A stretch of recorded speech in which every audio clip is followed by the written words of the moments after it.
નમસ્કાર, આપ જોઈ રહ્યા છો સ્પાર્ક ટુડે ન્યૂઝ. જૈન ધર્મના આગેવાનો દ્વારા એક કાર્યક્રમનું આયોજન રેવા પાર્ક ગરબા ગ્રાઉન્ડ ખાતે કરવામાં આવ્યું હતું. ખાસ કરીને જ્યારે નવું મંદિર બન્યું છે માંડવી રોડ પર અને ત્યાં જ નવું જિનાલય પણ બન્યું છે. દેરાસરમાં 24 ભગવાનની મૂર્તિ રાખવામાં આવશે. એના ભાગરૂપે 5 દિવસીય કાર્યક્રમ કરવામાં આવ્યો છે, જેમાં વેજલપુર પાસે ભેડિયા ગામમાં આવેલ પદ્માવતી ધામ તીર્થના ગુરુ જયસાગરજી અને ગુરુ કીર્તિસાગરજી આશીર્વાદ આપવા માટે ઉપસ્થિત રહ્યા છે. જૈન સાધુ આમ તો કોઈ જગ્યાએ રહેતા નથી, એ ફક્ત વિહાર જ કર્યા કરતા હોય છે. એક જગ્યાએથી બીજી જગ્યાએ વિહાર પગપાળા કરતા હોય છે, પરંતુ આ જ્યારે 5 દિવસીય કાર્યક્રમનું આયોજન કરવામાં આવ્યું હોય ત્યારે આ 5 દિવસના કાર્યક્રમમાં તેઓ રોકાવાના છે. આ કાર્યક્રમમાં ભગવાનના જન્મ જેવા અનેક પ્રસંગો રજૂ કરવામાં આવ્યા. મોટી સંખ્યામાં જૈન ધર્મના લોકોએ કાર્યક્રમમાં હાજરી આપી હતી. साथ में वृषभादि चतुर्विश तीर्थंकर परमात्मा की प्राण प्रतिष्ठा होने जा रही है, जिसका उद्देश्य है जगत के जीवों को सन्मार्ग मिले और वो इस परम मार्ग को प्राप्त करके अपने जीवन का निर्माण करें.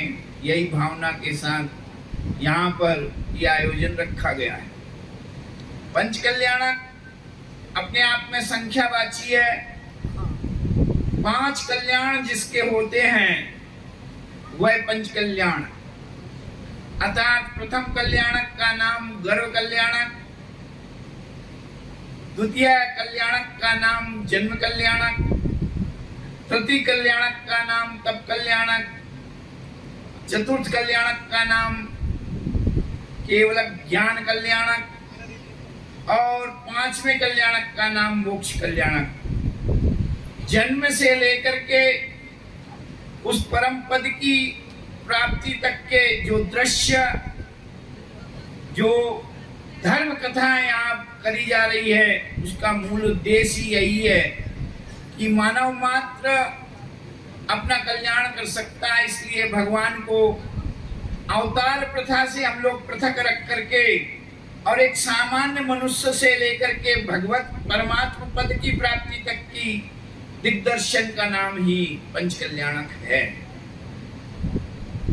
यहाँ पर जैन शासन का मतलब है जिन्होंने इंद्रियों को जीत लिया है, जितेंद्रिय हो चुके हैं.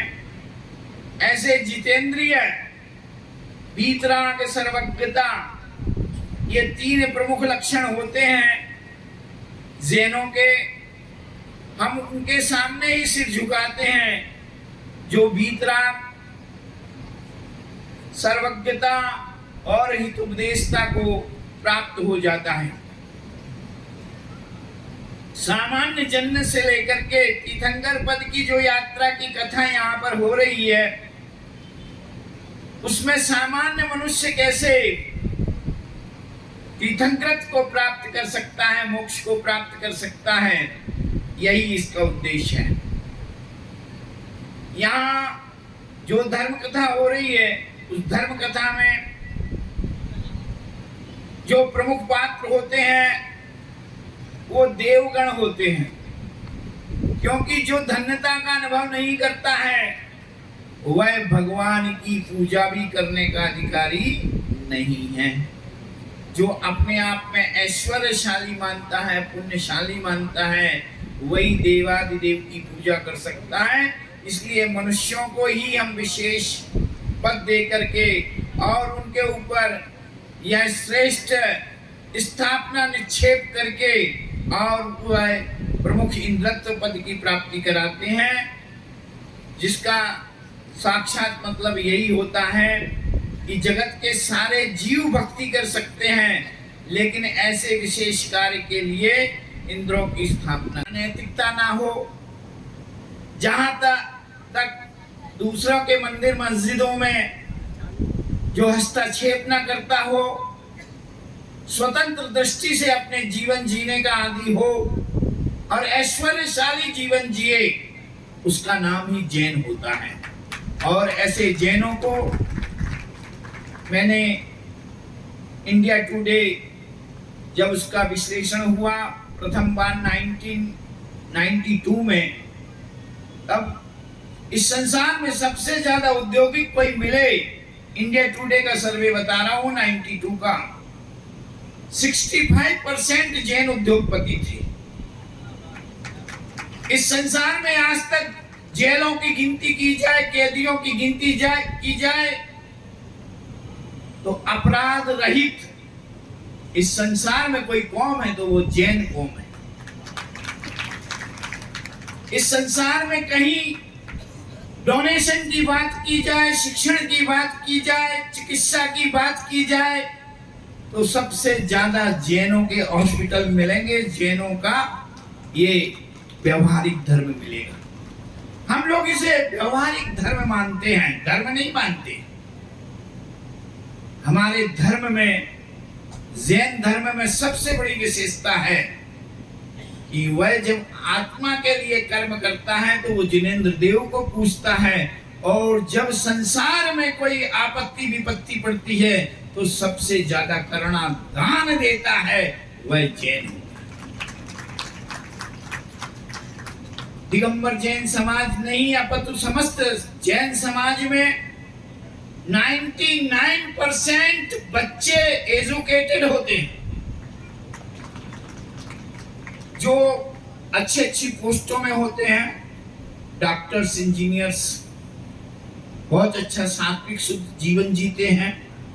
आज तक जैनों ने कभी किसी मंदिर में, कभी किसी के अन्य स्थानों में अतिक्रमण नहीं किया है। ये मेरा दावा है।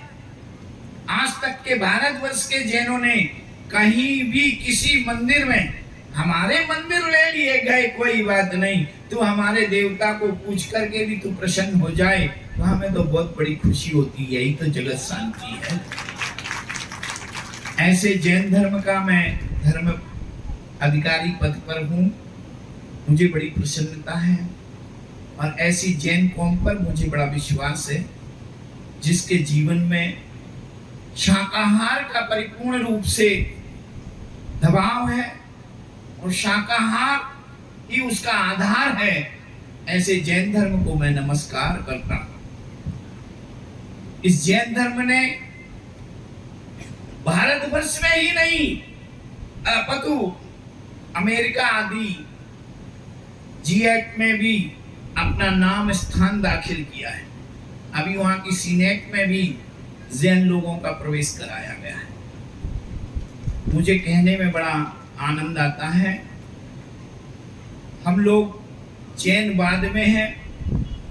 पहले विश्व शांति का संदेश देने वाले भगवान महावीर के हम लोग अनुयायी हैं। वृषभनाथ से लेकर के महावीर पर्यंत 24 तीर्थंकरों के हम अनुयायी हैं। और हमारे गुरु जो कुंद भगवान हुए आज से 2000 वर्ष पहले, उनके हम शिष्य प्रशिष्यों में से आचार्य भगवान श्री शांति सागर जी, आचार्य भगवान श्री आदि सागर जी, आचार्य भगवान श्री महावीर कीर्ति जी, आचार्य भगवान श्री शन्मत सागर जी के हम लोग परंपरानुसार उनकी आज्ञानुवर्तन करके अपने जीवन को व्यतीत कर रहे हैं और बस जियो और जीने का संदेश देते हैं। यही हमारा मूल मंत्र है, यही हमारा। आपका बहुत सुंदर प्रश्न है कि सभी जीवों का कल्याण कैसे हो। हमारे तीर्थंकरों ने उपदेश दिया और आज सुबह भी उपदेश हुआ कि हमें अपना कल्याण करना है तो सबसे पहले दूसरों को कष्ट देना बंद करना पड़ेगा।